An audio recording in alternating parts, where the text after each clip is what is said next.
இலங்கையிலிருந்து சாதிக்க துடிக்கக்கூடிய ஒரு நபராக நீங்கள் இருந்தீங்கன்னா இந்த வீடியோ கண்டிப்பாக உங்களுக்கான ஒரு வீடியோவாக தான் இருக்கும். இந்திரஜித் சரிகமபா மேடையில் அனைத்து உலக மக்களினுடைய மனதிலும் ஆழப்பதிந்த ஒரு மலையக இளைஞர். இந்த சரிகமபா மேடை மட்டும் இந்திரஜித்துக்கு புதிதான ஒரு மேடையா அப்படின்னு கேட்டீங்கன்னா கண்டிப்பாக கிடையாது. 10 வருஷத்துக்கு முன்னாடியே நம்ம இந்திரஜித் இலங்கையினுடைய பிரபல தொலைக்காட்சியினுடைய பாட்டு போட்டியில் கலந்து கொண்டு 2ஆம் இடத்தை பெற்று ஒரு சிறந்த ஒரு பாடகராக தன்னை நிரூபித்த ஒரு கலைஞர்.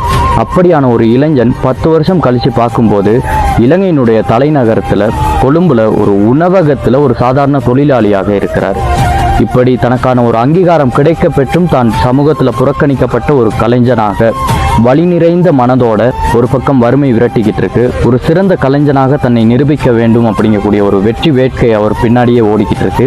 2 பக்கங்களும் பல நெருக்கடிகளோட வாழ்ந்துகிட்டு இருந்த இந்திரஜித் அப்படிங்கிறவர் தன்னோட முயற்சியை மட்டுமே கைவிடாம இன்னைக்கு உலக மக்கள் அனைவருமே புகழக்கூடிய வகையில் தீத்தமிழ் நிகழ்ச்சியில் சரிகமபா மேடையில் சிறப்பாக பாடல்களை பாடிக்கிட்டு இருக்காரு.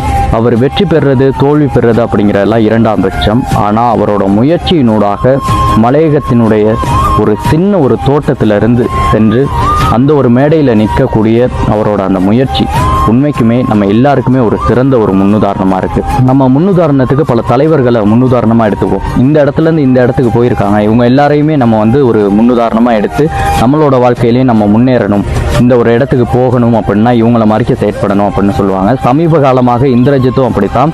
என்னை பொறுத்த வரைக்கும் இந்த ஒரு இடத்துல ஒரு சாதாரண ஒரு தோட்டத்தில் இருந்து தோட்ட தொழிலாளியினுடைய மகனாக இருந்து ஒரு சாதாரண உணவகத்தில் தொழிலாளியாக இருந்து வேறொரு நாடு கடந்து இலங்கை தாண்டி இன்னொரு நாட்டுக்கு சென்று தன்னோட திறமையை வெளிக்காட்டி அங்க இருக்கக்கூடிய நடுவர்கள் எல்லாருமே ஆச்சரியப்படுற அளவுக்கு தன்னோட திறமையை வெளிக்காட்டிய இந்திரஜித் உண்மையிலேயே ஒரு அதிசயம். அவர் உண்மையிலேயே ஒரு முன்னுதாரணமான ஒரு மனிதர். இலங்கை அப்படின்னு சொல்லும்போது அநேகமான கலைஞர்கள் சமூகத்திலிருந்து புறந்தள்ளப்பட்டு தங்களது திறமைக்கான சிறந்த ஒரு அங்கீகாரம் கிடைக்க பெறாம இதுக்கப்புறமா நம்மளால முன்னாடியே வர முடியாதா அப்படின்னு பின்னாடியே இருப்பாங்க. அவங்க எல்லாருக்குமே இந்த இந்திரஜித் அப்படிங்கிறவர் ஒரு முன்னுதாரணமான ஒருத்தர். நீங்களும் அப்படியான ஒருத்தராக இருந்தால் கண்டிப்பாக முயற்சி செய்யுங்க.